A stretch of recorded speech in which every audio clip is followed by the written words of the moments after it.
তোমার উপর অবধারিত করে নাও দীর্ঘ নীরবতা, দীর্ঘ সময় চুপ করে থাকার বিষয়টা তোমার উপর অবধারিত করে নাও। ফাইন্নাহু মাতবাদাতুন লিশ-শাইতান, কারণ এই কাজের মধ্য দিয়ে শয়তান বিতাড়িত হয়ে যায়। ওয়া আউনুল লাকা আলা আমরি দীনিক, দীর্ঘ সময় চুপ থাকলে তোমার দিনের প্রতিটা কাজ করার ব্যাপারে আল্লাহ তোমাকে সাহায্য করবেন, বা দীর্ঘ নীরবতার ব্যাপারটা দিনের প্রতিটা কাজ করার ক্ষেত্রে তোমাকে সহযোগিতা করবে। খুঁজতো, আমি বললাম জিদনি ইয়া রাসূলুল্লাহ, ইয়া রাসূল সাল্লাল্লাহু আলাইহি ওয়াসাল্লাম আমাকে আরো বাড়িয়ে দিন, আরো কিছু বলুন, আরো কিছু ওসিয়ত করুন। ক্বালা, তিনি বললেন ইয়াকা ওয়া কাসরাতাদ দাহিক, সাবধান থাকবে, বেশি বেশি হাসবে না। ফাইন্নাহু ইউমিতুল কলব, কারণ যারা অধিক পরিমাণে হাসাহাসি করে তাদের কলব মরে যায়, তাদের কলবের মৃত্যু ঘটে। ওয়ায়াযহাবু বিনূরি ওয়াজহি, এবং চেহারার মধ্যে নূর চলে যায়, চেহারায় কোনো জ্যোতি বা নূর থাকে না। কুলতু জিদনি ইয়া রাসূলুল্লাহ, ইয়া রাসূল সাল্লাল্লাহু আলাইহি ওয়াসাল্লাম আমাকে আরো বাড়িয়ে দিন, আরো কিছু ওসিয়ত করুন।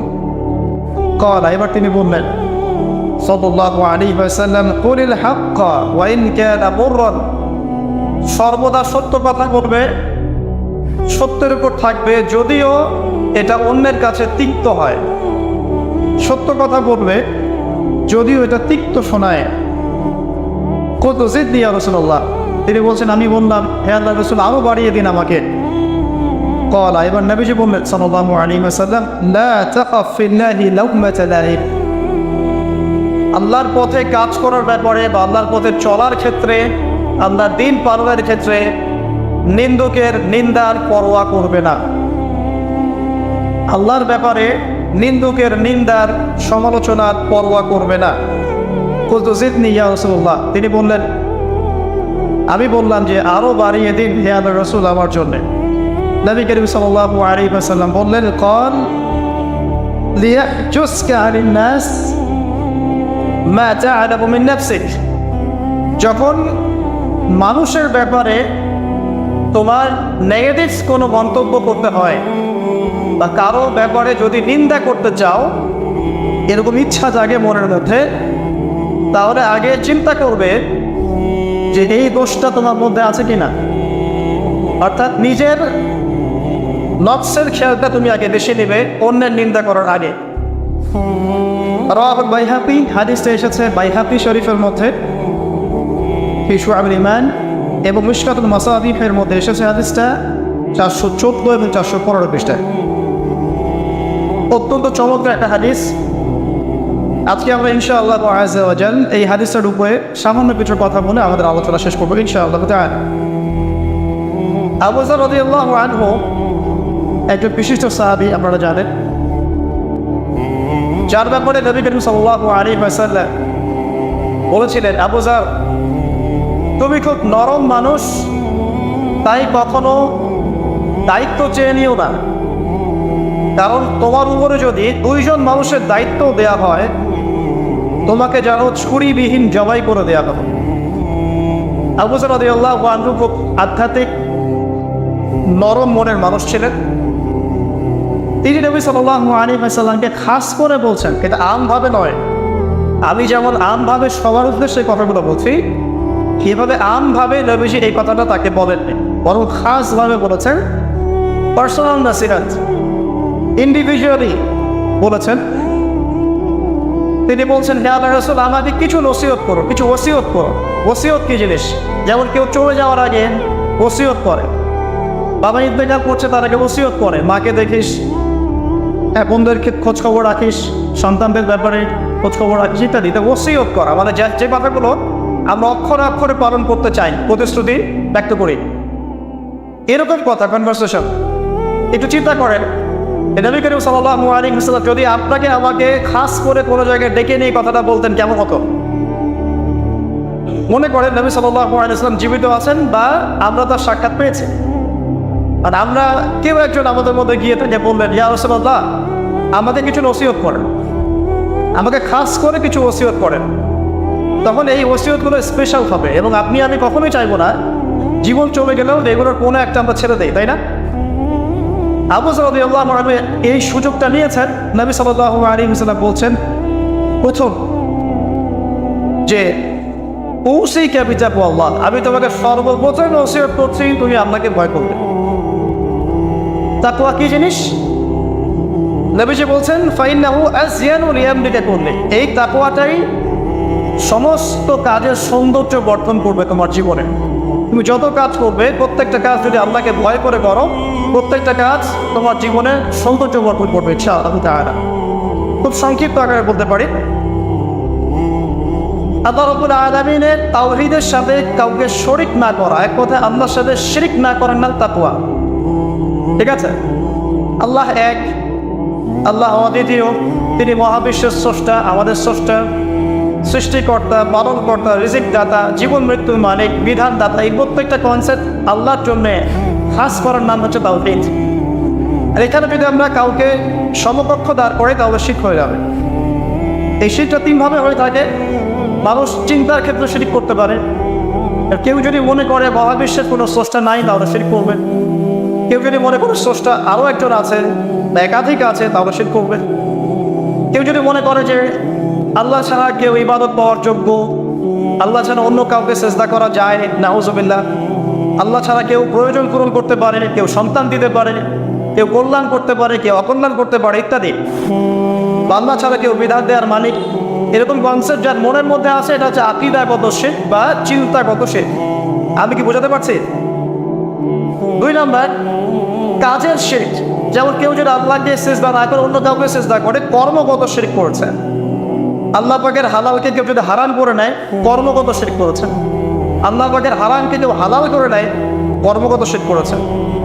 আল্লাহর কাছে দোয়া না করে মৃত মানুষের কাছে দোয়া করে, শিরক করেছে। এগুলো কাজ করতে গিয়ে শিরক করেছে।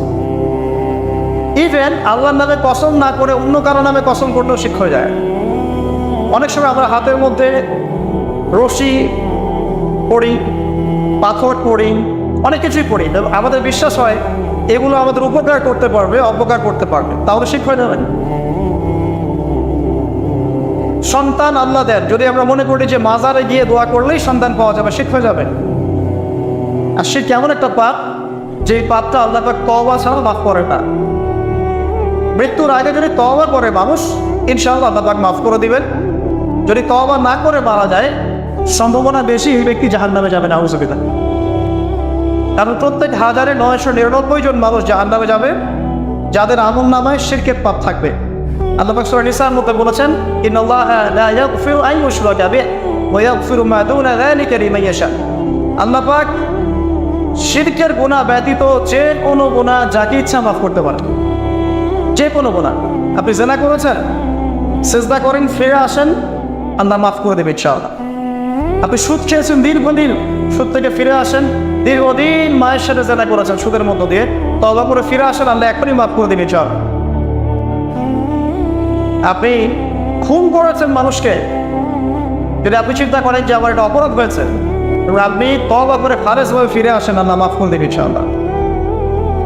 ব্যভিচার করেছেন, বিবাহিত হওয়ার পরেও জিনা করেছেন, এই ব্যক্তির কিন্তু পৃথিবীতে বাঁচার আসলে কোনো অধিকার নাই।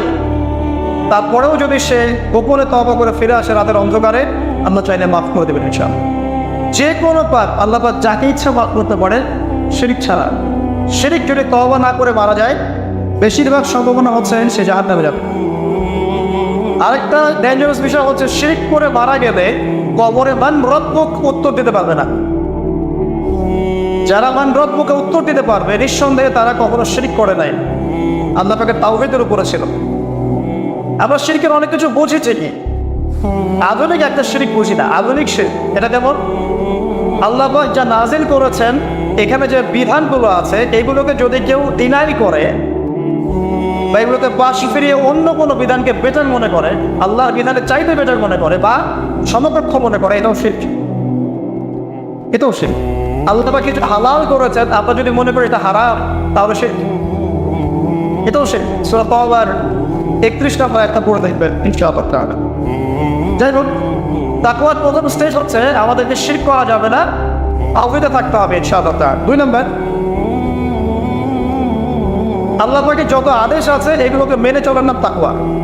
ফর এক্সাম্পল সালাত, সাওম, সাদাকা, হজ, উমরা, যাকাত, সত্য কথা বলা, পিতা মাতাকে ইত্যাদি যতগুলো আদেশ কোরআন এবং সুন্নাহর মধ্যে আছে এগুলোকে মেনে চলা তাকওয়ার পরিচয়।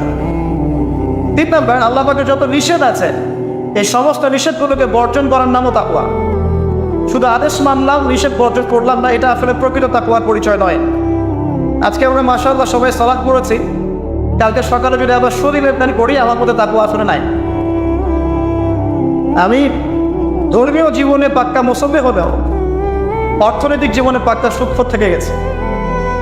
এই অবস্থা যদি তওবা না করে মারা যায়, মায়ের সাথে জেনার অপরাধ দিয়ে কে আমাদের মনে উঠবে ইনশাআল্লাহ।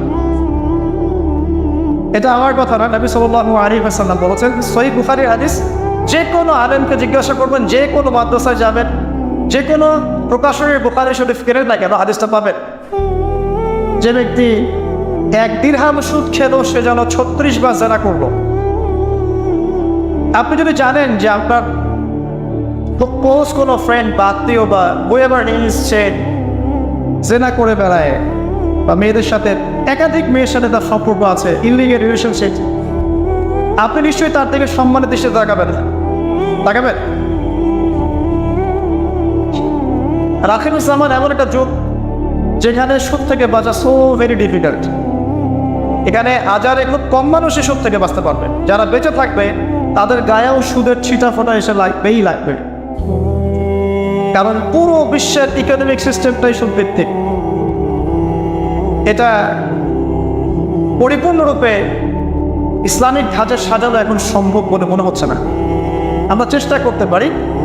সবক কখন হবে? যখন শেকড় উপরে আসবে। আর শেকড় কখন উপরে হবে? যখন মালহাবা হবে। আর মালহাবা কখন হবে? যখন মদিনার গুরুত্ব কমে যাবে এবং জেরুজালেমের গুরুত্ব বেড়ে যাবে। আর যখন আল-মাহদি আসবেন, ঈসা ইবনে মারইয়াম আসবেন, তখন পৃথিবীতে ইনশাআল্লাহ আযজা ওয়া জাল ইসলাম ব্যতীত কিছুই বাকি থাকবে না। তখন ইনশাআল্লাহ তাআলা উপরের লেভেল থেকে সুদ বলতে কিছু থাকবে না ইনশাআল্লাহ। তবে এখন কি করবেন? ফাত্তাকুল্লাহা মাসতাতা'তুম। এখন এতটুকু করবেন, ফাত্তাকুল্লাহা মাসতাতা'তুম, তোমরা সাধ্যমতো আল্লাহকে ভয় করো। আপনার সাধ্য যতটুকু কুলায় এতটুকু আপনি দূরে থাকবেন। ভারতের পক্ষে চেষ্টা করবেন সুদ যেন আপনার গায়ে না লাগে। আল্লাহ পাক বোঝার তৌফিক দান করুন, আমিন। বলছিলাম আল্লাহ পাকের নিষেধগুলোকে বর্জন করার নাম তাকওয়া। নামাজ পড়ছি, রোজা রাখছি, যাকাত দিচ্ছি না, এদিকে সুদ খাচ্ছি, খারাপ রিলেশনশিপে আছি, বা পরকীয়ায় লিপ্ত আছি, বা মানুষের সম্পদের অধিকার দিচ্ছি না, ব্যবসা করছি। আর ব্যবসা যারা করি আমরা বেশিরভাগই মিথ্যা কথা বলি। আমরা ব্যবসা যারা করি